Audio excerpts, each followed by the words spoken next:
So you just broke the record too, right? So I didn't myself. My shop did. My boy Troy Perez was driving the car. So we just got that car together. We missed TX2K.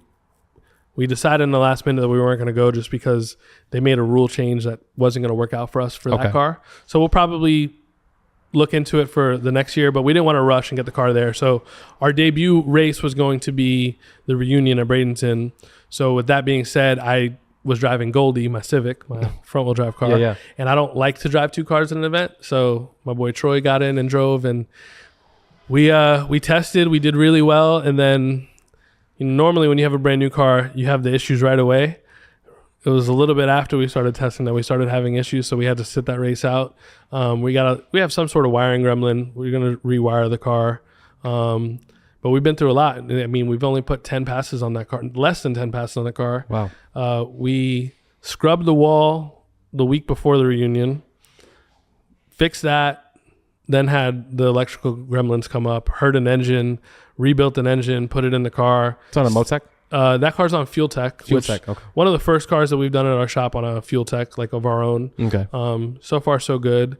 I mean, we expected the car to go as fast as it goes, and the car still has a lot of potential, but we didn't expect it to happen that fast. Like literally, like, I mean, the car doesn't have 10 runs on it. And we motivated some people. So for a short amount of time, we had the quickest 2JZ or quickest import on a radial tire in general. Right. And then I woke my boy Larry up, and the Drag International guys went back and reset the record. So it was, I think White Rice went 636. White Rice went 638. I think Larry went 636, and then we went 634. And then we woke Larry up. He came out went a 630. But the reality is, I mean, and I'm not saying this to sound cocky, but we got a lot left. These guys have a lot of runs on their cars, and not to discredit what they do. Our car is really purpose built. It's light.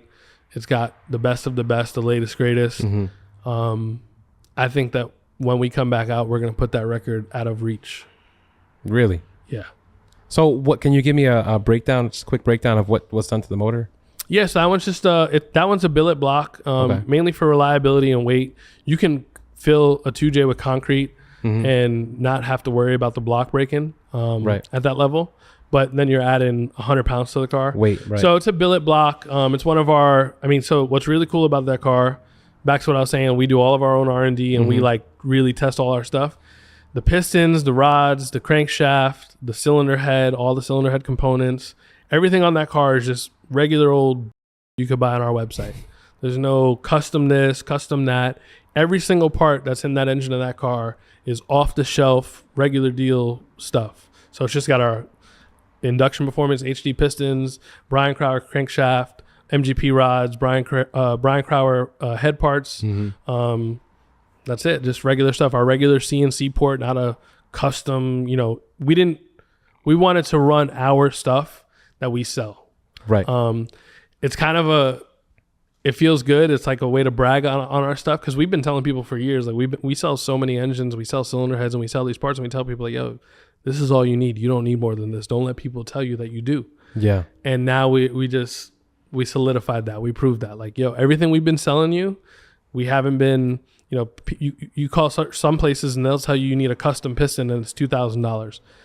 Ours has our off-the-shelf HD piston. You go on our website, you can buy it. That's it.